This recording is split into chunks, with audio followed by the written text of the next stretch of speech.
ఇప్పట్లో లాక్డౌన్ పెట్టే ఆలోచన లేదన్నారు health minister Etela Rajender. Second wave ఇంత దారుణంగా ఉంటుందని రాష్ట్రాలకు కేంద్రం ఎందుకు చెప్పలేదని ప్రశ్నించారు. రాష్ట్రాలకు ఆక్సిజన్ పంపించాల్సిన బాధ్యత కేంద్ర ప్రభుత్వంపై ఉందన్నారు. కేంద్రం కావాలంటే ఆక్సిజన్ కు డబ్బులు కూడా చెల్లిస్తామన్నారు ఈటెల. బీజేపీ పాలిత రాష్ట్రాల కంటే కరోనా కట్టడిలో తాము ముందున్నామన్నారు. మనం సాయం చేసిన దేశాల దగ్గరికి మనం సాయం అడిగే పరిస్థితికి తీసుకొచ్చారని విమర్శించారు. బంగ్లాదేశ్, పాకిస్తాన్ కూడా మనల్ని దగ్గరికి రానివ్వటం లేదన్నారు ఈటెల. ఇప్పట్లో లాక్డౌన్ పెట్టే ఆలోచన లేదన్నారు health minister Etela Rajender. Second wave ఇంత దారుణంగా ఉంటుందని రాష్ట్రాలకు కేంద్రం ఎందుకు చెప్పలేదని ప్రశ్నించారు. రాష్ట్రాలకు ఆక్సిజన్ పంపించాల్సిన బాధ్యత కేంద్ర ప్రభుత్వంపై ఉందన్నారు. కేంద్రం కావాలంటే ఆక్సిజన్ కు డబ్బులు కూడా చెల్లిస్తామన్నారు ఈటెల. బీజేపీ పాలిత రాష్ట్రాల కంటే కరోనా కట్టడిలో తాము ముందున్నామన్నారు. మనం సాయం చేసిన దేశాల దగ్గరికి మనం సాయం అడిగే పరిస్థితికి తీసుకొచ్చారని విమర్శించారు. బంగ్లాదేశ్, పాకిస్తాన్ కూడా మనల్ని దగ్గరికి రానివ్వటం లేదన్నారు ఈటెల.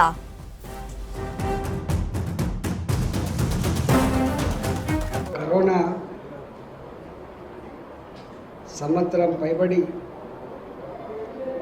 దేశ ప్రజలని, రాష్ట్ర ప్రజలని భయానకమైన వాతావరణం నెట్టి కేంద్ర ప్రభుత్వం ఏ ఆదేశాలైతే మాకు ఇచ్చిందో అనేక మార్లు ప్రధానమంత్రి గారు రాష్ట్రాల ముఖ్యమంత్రులతో వీడియో కాన్ఫరెన్స్ ఏర్పాటు చేసి దీన్ని సమైక్యంగా ఎదుర్కోవాలని చెప్పి వారు ఆదేశాలు ఇస్తే రాజకీయాలు ప్రస్తుతం ప్రస్తావించకూడదని, ప్రజల్ని కాపాడుకోవడమే ఎజెండా అని చెప్పి అందరూ కూడా పరస్పర సహకారంతో ముందుకు పోతా ఉన్నారు. కానీ ఈ మధ్య కాలంలో కేంద్ర ప్రభుత్వంలో ఉన్న పెద్దలు కావచ్చు,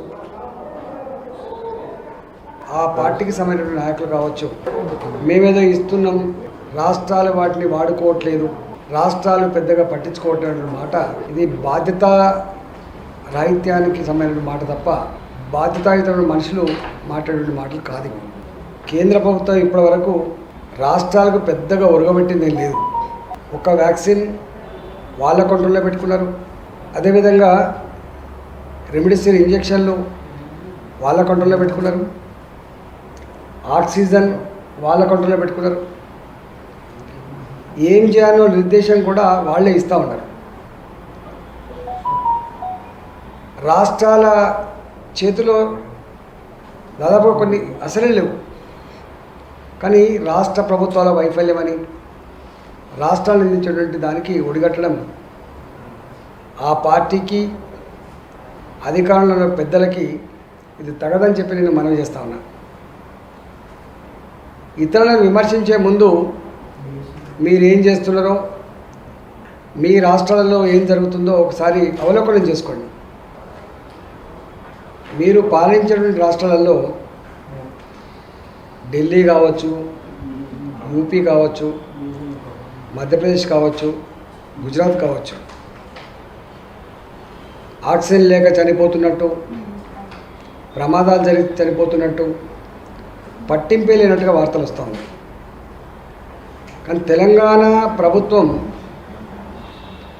4 రాష్ట్రాల పేషెంట్ ట్రీట్ చేస్తుంది. ఇక్కడ మహారాష్ట్ర, కర్ణాటక, ఛత్తీస్గఢ్, ఆంధ్రప్రదేశ్, ఇన్ని రాష్ట్రాల పేషెంట్లు వచ్చినప్పటికి కూడా ఎక్కడ ఎవరికి ఏ ఇబ్బంది కలగకుండా మా రాష్ట్ర ప్రజలతో సమానంగా ఆక్సిజన్ కొరత లేకుండా, మందుల కొరత లేకుండా, బెడ్ల కొరత లేకుండా కొంత చేయగలుగుతా ఉన్నాం. సరే, అక్కడక్కడ కొంత ఇబ్బందులకు సంబంధించిన వార్తలు వచ్చినప్పుడు దాన్ని ఎట్లా రెక్టిఫై చేసుకోవాలో 24/7 మేము మాట చేస్తూ ఉన్నాం. అయినప్పటికీ కూడా మా మీద నిందలు వేయడం, విమర్శలు చేయడం గురిగింద శాస్త్రంగా ఉంటుందని చెప్పి నేను హెచ్చరిస్తా ఉన్నా. ఈ తప్పుడు వార్తలతో, తప్పుడు మాటలతో ఇబ్బంది పెట్టద్దని చెప్పి ఆ నాయకులను సూచిస్తూ ఉన్నా. ఇవాళ ఈ కరోనాలో 90% హోమ్ ఐసోలేషన్ కానీ ప్రభుత్వ పరంగా ఏర్పాటు చేసినటువంటి ఐసోలేషన్ సెంటర్లలో పేషెంట్ ఉన్నారు. పాపం ఒక్కొక్కసారి వాళ్ళు పట్టించుకోకపోవడం వల్ల వాళ్ళకు సకాలంలో డాక్టర్ల సూచనలు కానీ సలహాలు రాకపోవడం వల్ల కొలాప్స్ అవుతూ ఉన్నారు, సీరియస్ అవుతూ ఉన్నారు. వాళ్ళు చక్కగా ఐసీయూలకో వెంటిలేటర్ మీద పోయేటువంటి ఆస్కారం ఉండదు. మధ్యలో ఏం టెస్టులు చేస్తలేరు. తెలంగాణ రాష్ట్ర ప్రభుత్వం తెలంగాణ డయాగ్నోస్టిక్ సెంటర్స్ మీకు తెలుసు. ఆ డయాగ్నోస్టిక్ సెంటర్స్ ఇలా అన్ని జిల్లాలకు విస్తరించి రేపటి నుంచి 19 సెంటర్లలో కరోనా పేషెంట్స్ ఎవరైతే ఉన్నారో 2 రోజులకోసారి, 4 రోజులకోసారి, 6 రోజులకోసారి డైమర్ టెస్టులు కానీ, IL-6 టెస్టులు కానీ, ఇంకా సిఆర్పి కానీ, సిబిపి కానీ ఇలాంటి టెస్టుల కోసం 19 సెంటర్లలో ఇవాళ ఓపెన్ చేస్తా ఉన్నాం. ఒక్కొక్క ల్యాబ్ దాదాపు ₹1 కోటి వర్త్తో కూడినటువంటి 19 సెంటర్ని ఓపెన్ చేస్తా ఉన్నాం. ఆ లిస్ట్ అంతా కూడా మీకు సబ్మిట్ చేస్తాం. నేను ప్రజలకు విజ్ఞప్తి చేస్తున్నా, ఎవరైతే హోమ్ ఐసోలేషన్లో ఉంటారో, ప్రభుత్వపరమైన ఐసోలేషన్లో ఉంటారో అలాంటి వాళ్ళు తప్పకుండా 3 రోజులకో 4 రోజులకో రక్త పరీక్షలు చేయించుకోవాలని చెప్పి మనం చేస్తా ఉన్నాం. దానివల్ల ఇన్ఫెక్షన్ రేట్ పెరిగిందా, తగ్గుతుందా, ప్రమాదం ఉందా తెలిసేటువంటి ఆస్కారం ఉంటుంది. కాబట్టి దాని మీద ఆధారపడి మళ్ళీ మనకు డాక్టర్ల దగ్గర ట్రీట్మెంట్ దొరికే ఆస్కారం ఉంటుంది. కాబట్టి ఇవి చేయించుకోవడం వల్ల మనకు డెత్ రేట్ తక్కువ ఉండేటువంటి ఆస్కారం ఉంటుంది. కాబట్టి ఇవాళ గౌరవ ముఖ్యమంత్రి గారు మాకు ఏదైతే ముందు చూపుతో ఇవి ఇచ్చిండో ఆ ముందు చూపుతో ఇచ్చినటువంటి ల్యాబ్స్ అన్ని కూడా పూర్తి చేసి, యుద్ధ ప్రాతిపదికన పూర్తి చేసి అవన్నీ కూడా తెలంగాణ ప్రజలకు అంకితం చేయబోతాను.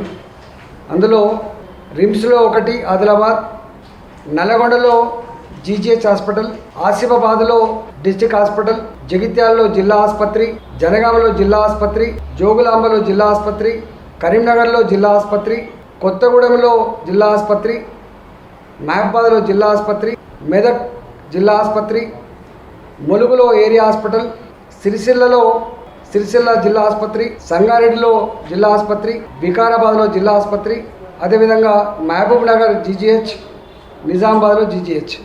అంటే ఇట్లా 19, సిద్దిపేట ఆల్రెడీ ఓపెన్ చేసాం. 19 జిల్లాలలో ఇవాళ ఈ ఫెసిలిటీస్ ఉన్నాయి.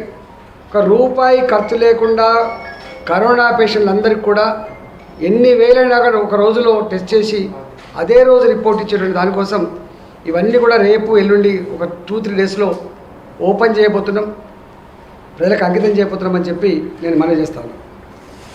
రెండవది, దీంట్లో ఆక్సిజన్ కూడా చాలా కీలకమైంది. కాబట్టి ఇప్పటికీ మన రాష్ట్రానికి పదే విజ్ఞప్తి చేస్తే 360 టన్నులు మనకు కేటాయించారు. మనది కాక ఇవాళ రాబోయే మంత్లో ఎక్కువ కేసులు వస్తాయని చెప్పి కేంద్ర ప్రభుత్వం చెప్తా ఉంది. కాబట్టి ఈ సెకండ్ వేవ్ పీక్ మే మంత్లో ఉంటుందని చెప్పి చెప్తా ఉన్నారు. కాబట్టి ఆ పీక్ సరిపడేటువంటి ఆక్సిజన్ కావాలని చెప్పి 600 మెట్రిక్ టన్నులకు పెంచాలని చెప్పి మేము చెప్పడమే కాకుండా ఈ 600 మెట్రిక్ టన్నులు కూడా మాకు అందుబాటులో ఉన్నటువంటి ప్రాంతాలకు ఇవ్వాలని, దూర ప్రాంతాల నుంచి ఇవ్వద్దని చెప్పి మేము వాళ్ళు కోరడం జరిగింది. నేను కేంద్ర ప్రభుత్వాన్ని ఈ సందర్భంగా నేను డిమాండ్ చేస్తున్నా. కేంద్ర ప్రభుత్వం దగ్గర రైల్వేస్ ఉంటుంది, కేంద్ర ప్రభుత్వం దగ్గర మిలిటరీ ఉంటుంది, కేంద్ర ప్రభుత్వం చాలా పెద్ద యంత్రాంగంతో కూడుకొని ఉంటుంది. కాబట్టి ఆక్సిజన్ లేక చనిపోతున్నారు అని ఇవాళ వచ్చే వార్తలు ఈ దేశానికి అవమానకరం. ఇంత టెక్నాలజీ ఉన్న కాలంలో, ఇంత ప్రభుత్వం దీన్ని పాండమిక్గా భావించి ఒక హెల్త్ ఎమర్జెన్సీ నడుస్తున్న కాలంలో ఇవాళ మనం ఇంకా అట్లాంటి వార్తలు ప్రభుత్వం మీద విశ్వాసం పోగొట్టేటువంటి ఆస్కారం ఉన్నది. మమ్మల్ని కాపాడేటువంటి స్థాయిలో లేరని అనుకునేటువంటి ఆస్కారం ఉంటుంది. కాబట్టి కేంద్ర ప్రభుత్వం నియంత్రణ మాత్రమే కాదు, కేంద్ర ప్రభుత్వం ఏ రాష్ట్రంలో ఎన్ని కేసులు ఉన్నాయో, ఏ రాష్ట్రంలో ఎంత ఆక్సిజన్ అవసరం ఉందో ఆ ఆక్సిజన్ని అటు యుద్ధ విమానాల ద్వారా కానీ, ఇవాళ రైల్వేల ద్వారా కానీ, ఈ దేశంలో లేకపోతే ఇతర దేశాల నుంచి కానీ ఇంకా దీనికంటే ఎక్కువ టెక్నాలజీ, సిలిండర్లో వాటర్ పోతేనే ఆక్సిజన్ వస్తుందనేది కానీ, లేదా ఇంకా మిషనరీ కానీ అనేక దేశాలు ముందుకు వస్తూ ఉన్నాయి. కాబట్టి అలాంటివన్నీ కూడా ప్రొక్యూర్ చేసి అన్ని రాష్ట్రాలకు అవసరం మేరకి ఇవాళ సప్లై చేయాలని చెప్పి అది కేంద్ర ప్రభుత్వ బాధ్యత మాత్రమే అని చెప్పి నేను మనవి చేస్తా ఉన్నా. ఒకవేళ నిజంగా కేంద్ర ప్రభుత్వం డబ్బులు లేకపోతే రాష్ట్రాలకు షేర్ అడగండి. ఇవ మీ రాష్ట్రానికి ఇంత ఆక్సిజన్ పంపించడం, ఇంత డబ్బు ఇవ్వమని చెప్పి అడగండి. కానీ దీన్ని యూనిఫామ్ డిస్ట్రిబ్యూషన్లో, ప్రొక్యూర్ చేయడంలో, సకాలంలో సప్లై చేయడంలో మీకున్న యంత్రాంగం పెద్దది కాబట్టి ఆ బాధ్యత నుంచి తప్పించుకోవద్దని చెప్పి కూడా నేను విజ్ఞప్తి చేస్తా ఉన్నాను. రెండవది, ఇంత పెద్ద హెల్త్ ఎమర్జెన్సీలో ప్రభుత్వానికి అనేక రకాల అధికారాలు ఉంటాయి. ఇవాళ వ్యాక్సిన్ నేను మొన్న చెప్పిన మళ్ళీ చెప్తున్నాను, అవసరమైతే కొంత డబ్బు అడ్వాన్స్ ఇచ్చి దీన్ని వాయిల్స్ పెంచుకునేటువంటి ఆస్కారం ఉంటుంది, దీన్ని డోసులు పెంచుకునేటువంటి ఆస్కారం ఉంటుంది. యుద్ధ ప్రాతిపదిక పైన అది జరగాలని చెప్పి కోరుకుంటున్నాం. మీరు 18 సంవత్సరాల నుంచి 44 సంవత్సరాల వరకు మీరు అనౌన్స్ చేసి పెట్టిండ్రు. వ్యాక్సిన్ లేకపోతే గందరగోళం గురేటువంటి ఆస్కారం ఉందని ఇప్పటికే మా అధికారులు చెప్తా ఉన్నారు. మేము అడుగుతా ఉన్నాం, మీరు అనౌన్స్ చేసినటువంటి ఆ 18 సంవత్సరాల నుంచి 44 సంవత్సరాల యువకులకి ఏదైతే ఉందో దేశవ్యాప్తంగా ఎంతమంది యువకులు ఉన్నారో లెక్కలు కట్టి ఇవాళ మా తెలంగాణ రాష్ట్రంలో 1.75 కోట్ల మంది ఉన్నారు. మాకు 2 డోసులు కావాలంటే 3.5 కోట్లు కావాలి. ఇవాళ మీరు చెప్తున్న లెక్కల ప్రకారంగా సీరం ఇన్స్టిట్యూట్ కావచ్చు, ఇది కావచ్చు, 2 కలిస్తే కూడా 6 కోట్లు అని చెప్తున్నారు. ఇంకా పెరిగితే ఇంకొంత పెరుగుతుండొచ్చు. దీన్ని ఎట్లా మ్యాచ్ చేస్తారు? ఇతర దేశాల నుంచి తెప్పించే ఆలోచన ఉందా? ఇక్కడ పెంచే ఆలోచన ఉందా? ఎంత వస్తుంది, ఏ రాష్ట్రానికి ఎంత ఇవ్వగలరు, అదంతా కూడా మీ కంట్రోల్లో ఉంది కాబట్టి, మీరే ప్లాన్ చేస్తున్నారు కాబట్టి దీని మీద కూడా ఒక ప్రకటన విధి విధానాలను ఖరారు చేసి ఇవ్వాలని చెప్పి మేము డిమాండ్ చేస్తా ఉన్నాం. గతంలో ఒకసారి డిమాండ్ చేసినాం, మళ్ళీ ఇప్పుడు డిమాండ్ చేస్తున్నాం. వ్యాక్సిన్ విషయంలో ఇప్పటికి కూడా కేంద్రం పునరాలోచన చేసుకోవాలి. ఈ భారత ప్రజానీకాన్ని కాపాడంలో మీ పాత్ర ఉందనే విషయాన్ని మీరు మర్చిపోవద్దు. ఇంత పాండమిక్ సిచ్యువేషన్లో డిజైన్ చేసుకోవడం అనేది మీ ఉందాతనానికి మంచిది కాదని చెప్పి మళ్ళొకసారి డిమాండ్ చేస్తున్నాను. నేను వ్యాక్సిన్ తప్పకుండా పూర్తి స్థాయిలో కేంద్రం ఇవ్వాలని చెప్పి కూడా నేను డిమాండ్ చేస్తూ ఉన్నాను. అదేవిధంగా రెమిడిసివిర్ ఇంజెక్షన్ విషయంలో కూడా ఇవాళ రెమిడిసివిర్ ఇంజెక్షన్ విషయంలో మనకు ఇంత పెద్ద సంస్థలు ఉంటాయి, శాస్త్ర విజ్ఞానానికి సంబంధించిన సంస్థలు ఉంటాయి కేంద్రంలో, ICMR లాంటి ఉంటుంది.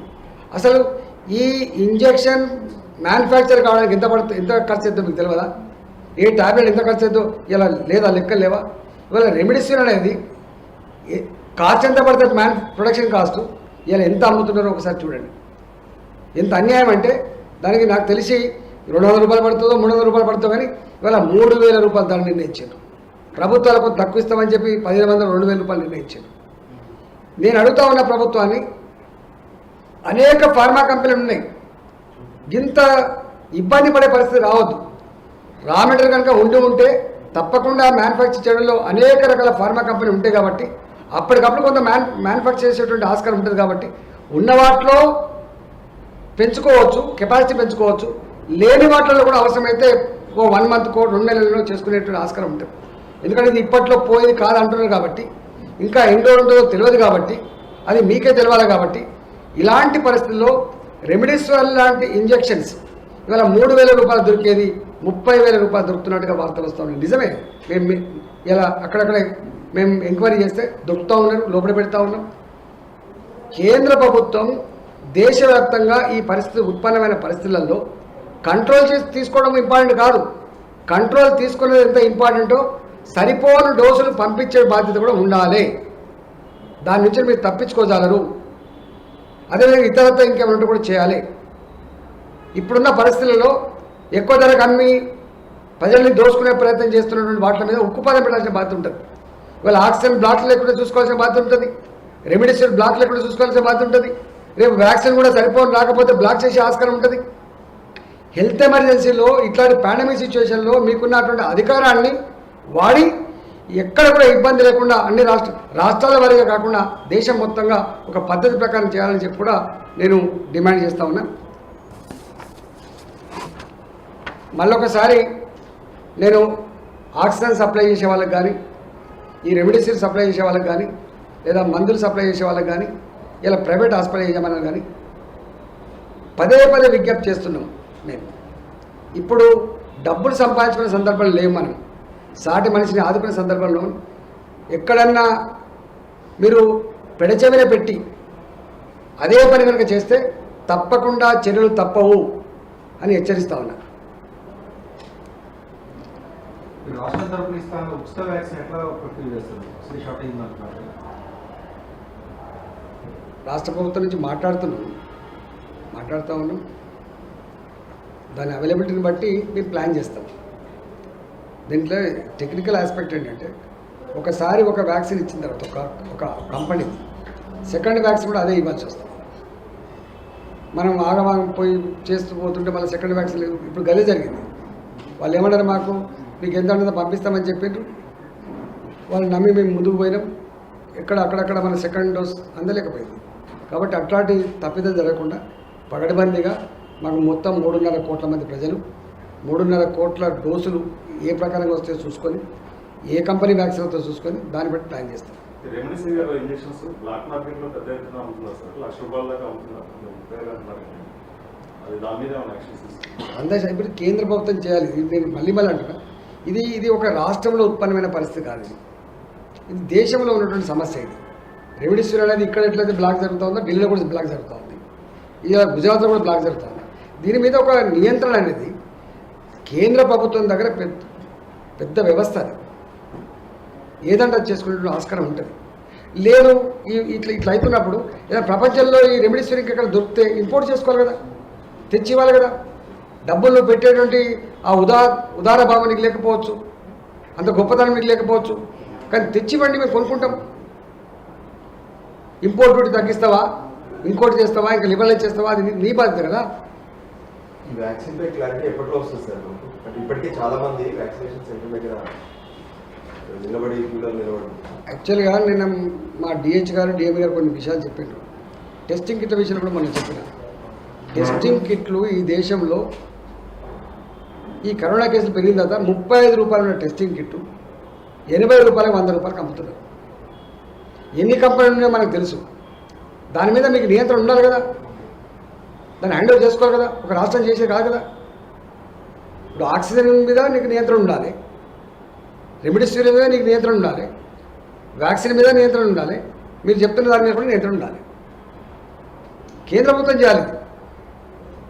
ప్రపంచంలో అన్ని దేశాలు కూడా దేశాల పరంగా రియాక్ట్ అయ్యింది తప్ప రాష్ట్రాల పరంగా రియాక్ట్ కాలే. అట్లయితేనే దాన్ని టాకిల్ చేసింది తప్ప ఇట్లా టాకిల్ చేయలే. వాటి మాటలు చెప్పడం కాదు కదా.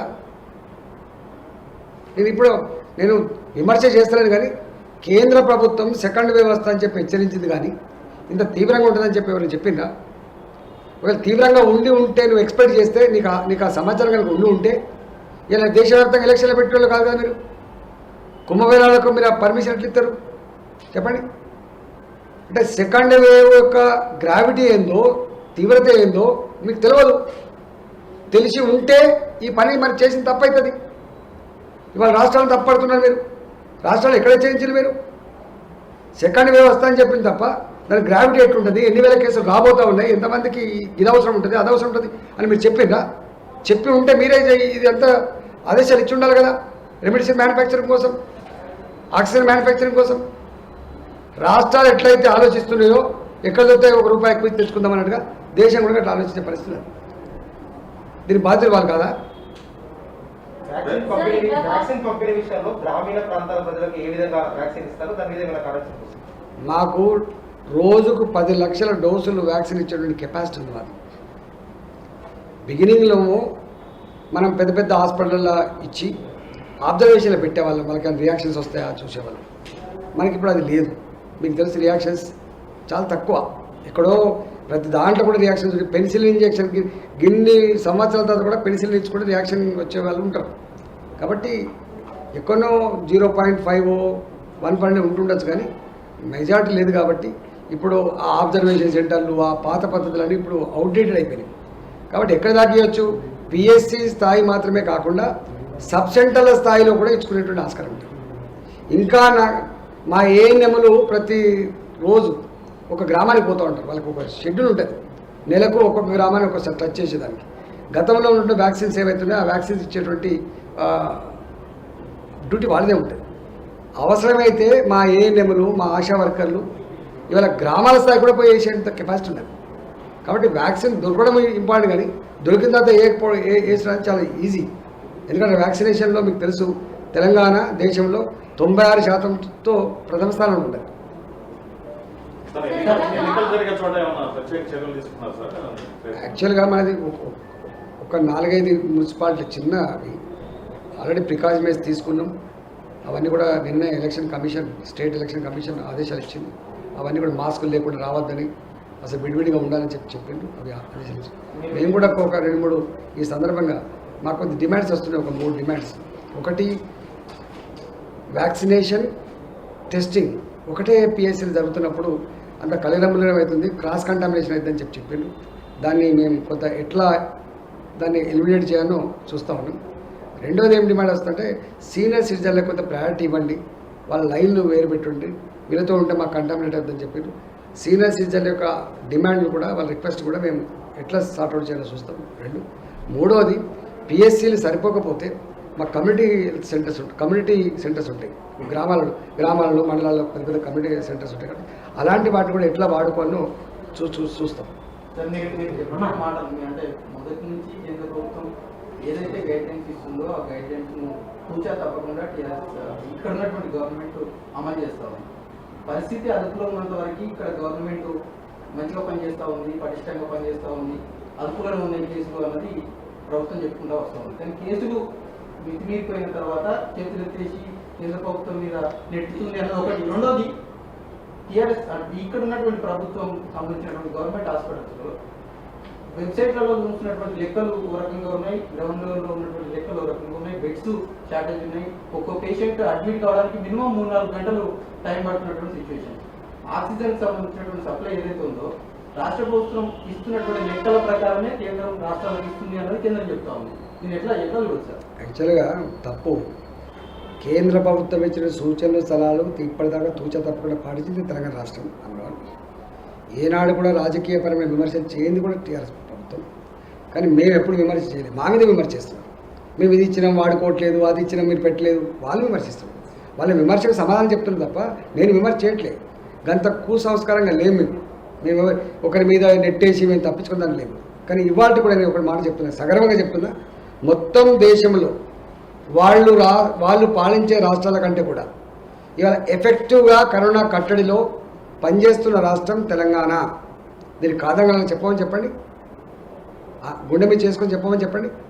వట్టిగా మాట్లాడడం తప్ప, వట్టిగా విమర్శ చేయడం తప్ప ఇవాటికి కూడా మీరు బయట రాష్ట్రాలు చూస్తలేరా? ఢిల్లీలో ఏం జరుగుతుందో, గుజరాత్లో ఏం జరుగుతుందో, మధ్యప్రదేశ్లో ఏం జరుగుతుందో, ఫుట్పాత్ల మీద శవాలను పెట్టి కాల్ చేస్తున్నారు. గత దయనీయ పరిస్థితులు లేవు మనం. రెండవది, అసలు ఎప్పుడు కూడా మేము మా రిక్వెస్ట్ వల్ల ఏంటిది, ఇది దేశం యొక్క విపత్తు, అవునా కదా? దేశం యొక్క విపత్తు అయినప్పుడు దేశం స్పందిస్తా లేదా, దేశం పట్టించుకోవాల్సిన సక్రమం ఉందా లేదా? ఇవాళ రెమిడిసివిర్ల మీద నియంత్రణ కేంద్ర ప్రభుత్వం పరిధిలో వస్తుందా, రాష్ట్ర ప్రభుత్వం చేయగలుగుతా? ఇవాళ మా రాష్ట్రంలో ఉత్పత్తి అవుతున్న మా రెమిడిసివిర్ మేమే వాడుకొని ఇస్తావా చెప్పండి? మా రాష్ట్రంలో ఉత్పత్తి అయిన వ్యాక్సిన్లు ఉన్నాయి, మేమే వాడుకొని ఇస్తావా చెప్పండి? ఒకవైపు నియంత్రణ చేస్తావు, ఇంకోవైపు డిజైన్ చేసుకుంటావు. మీ కంట్రోల్ అన్నమాట వాస్తవం కాదా? ఆక్సిజన్ విషయంలో నీ బాధ్యత లేదా చెప్పండి? రైళ్లు ఉన్నాయి, రైల్వేస్ ఉన్నాయి, ఎక్కడెక్కడ దొరుకుతుందో ఎక్కడెక్కడ పంపాను 100 రైళ్లలో పంపచ్చు కదా. ట్యాంకర్స్ ఇక్కడ సింగపూర్ నుంచి వస్తున్నాయని, ఇంకో దగ్గర నుంచి వస్తున్నాయని అంటున్నారు, తెప్పించచ్చు కదా. ఇవాళ బంగ్లాదేశ్ లాంటి దేశం కూడా మన రానితలేదు అంటే మీరు అర్థం చేసుకోండి. పాకిస్తాన్ కూడా రానితలేదు. మళ్ళీ 135 కోట్ల జనాభా కదా దేశం. ఇవాళ బంగ్లాదేశ్, పాకిస్తాన్ లాంటిది కూడా మనకి గిది పంపుతాం గది పంపుతానే పరిస్థితికి వచ్చింది. నోట్లో కట్టున్నాం మనం సాయం చేసే స్థాయిలో ఉన్నోళ్ళం, మనం సలహాలు ఇచ్చే స్థాయిలో ఉన్నోళ్ళం, మనమే పెద్దన్న పాత్ర పోషించామని చెప్పిన వాళ్ళం. ఇవాళ పరిస్థితి ఏంటో చెప్పండి మీరు. అది ఒక రాష్ట్ర ప్రభుత్వాన్ని బాధ్యతనా? మొదటి కరోనా వేవ్లో కరోనా కట్టడి ఎట్లా ఉంటుంది, కంటైన్మెంట్ జోన్ల విషయంలో కరీంనగర్ ఆదర్శంగా దేశం మొత్తం చేసింది. ఇప్పుడు సెకండ్ వేవ్కి వచ్చేసరికి కంటైన్మెంట్ జోన్ల విషయంలో కానీ టెస్టింగ్, ట్రీట్మెంట్ విషయంలో రాష్ట్ర ప్రభుత్వం వెనుకబడిందని చెప్పి ప్రతిపక్షాలు ఆరోపిస్తున్నారు. అదంతా తప్పు. అసలు మనం కాదండి, మీరు చదువుతున్నట్టు లేరు. ఇతర రాష్ట్రాల్లోనే చాలా రాష్ట్రాలు అసలు టెస్టింగే వేస్ట్ అంటున్నారు. టెస్టింగ్ చేయదు, ఇప్పుడు టెస్టింగ్ చేసే టైం కాదు ఇది. రెండవది, సిమ్టమ్స్ ఉంటే తొందర రా, కరోనా ట్రీట్మెంట్ తీసుకో. జలుబున్నా జ్వరమున్నా ఇప్పుడు వచ్చేటువంటి బాడీలో ఏ మార్పు ఉన్నా కూడా మొట్టగా కరోనాగా మీరు భావించు. దానికి టెస్ట్ అక్కర్లేదు, బ్లడ్ శాంపిల్స్ అక్కర్లేదు, తీసుకో. దెన్ ఒక 2 days తర్వాత 3 days తర్వాత నువ్వు టెస్ట్ చేసుకో, ఏంది బ్లడ్ టెస్ట్ చేసుకో. నీకు ఇంకా రిపేర్ తగ్గకపోతే చక్కగా హాస్పిటల్ చేరుగా. ఇది వాటి అది. అసలు ఎక్కడ లేవండి కేసులు? ఇప్పుడు కేసులు లేనటువంటి ప్రాంతాలు ఉన్నాయా చెప్పండి? ఒకప్పుడు ఒక కేసు వస్తే నువ్వు అన్నట్టుగా మొత్తం అదంతా సున్నం జల్లి దిగ్బంధం చేసి కంటైన్మెంట్ పెట్టి ఎవరు పోకుండా చేసి ఇవాళ సాధ్యమవుతా? ఎన్ని ఒక్కొక్క అపార్ట్మెంట్లో 100 ఉంటే 50 అపార్ట్మెంట్లలో అలా కేసులు ఉన్నాయి, గుర్తుపెట్టుకోండి. ఈ పల్లెలో ఉన్నది, ఈ పల్లెలు లేదు. ఒకప్పుడు మహారాష్ట్ర బార్డర్లో ఉండేది, అంతటా ఉన్నాయి. ఇవాళ లేని ఎక్కడ చెప్పండి? దేశం మొత్తం. ఢిల్లీలో నేను ఇలా నాకు ఒక ఫోన్ చేసి అడిగితే ఆల్మోస్ట్ హాఫ్ ఆఫ్ ద ఇళ్ళల్లో హౌజెస్లో ఉన్నాయని చెప్తున్నారు. Half of the houses. గట్లా ఉంటే వీళ్ళు ఇంకా ఎక్కడో ఇంకా టెస్టింగ్, ట్రీటింగ్, కంటైన్మెంట్ సాధ్యమవుతుందా అండి? దేశమంతా మొత్తం కంటైన్ చేయాలి, ప్రతి ఇంటిని కంటైన్ చేయాలి. సార్, వ్యాక్సినేషన్ రిజిస్ట్రేషన్ నిన్నటి నుంచి స్టార్ట్ అయింది కదా, లక్షల మంది వ్యాక్సినేషన్ రిజిస్ట్రేషన్ చేస్తున్నారు. సో ఫస్ట్ నుంచి స్టార్ట్ అయ్యే 18 years అబోవ్ వాళ్ళకి మనం వ్యాక్సిన్ ఇవ్వగలుగుతామా? మేము అసెస్ చేస్తామని చెప్పినాం కదా, అంత ఈజీ కాదు. ఫస్ట్ నుంచే మొదలు పెడతామనేది అయితే కష్టం. రిజిస్ట్రేషన్ చేసుకున్నప్పటికి కూడా మా దగ్గర సరిగ్గా వ్యాక్సిన్కి ఇంత వస్తుంది అని చెప్పి సమాచారం వచ్చిన తర్వాత, ఎంత వస్తుంది రోజువారీగా తెలుసుకున్న తర్వాత అట్లనే ప్లాన్ చేస్తాం తప్ప ఇట్లా వేగ్గా చేసే ప్రసక్తి లేదు. అంటే మాకు 10 లక్షల డోసులు వస్తాయని చెప్పి నేను అనుకున్నాం. దాన్ని బట్టి చూస్తాం, మేము ఇస్తాం, చెప్తాం.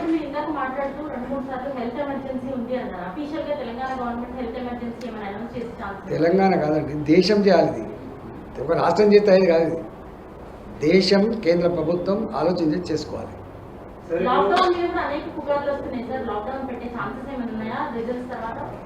ఇప్పటికైతే ఆలోచన లేదు. सर अभी आप बोले कि फर्स्ट में हम स्टार्ट नहीं कर सकते वैक्सीनेशन.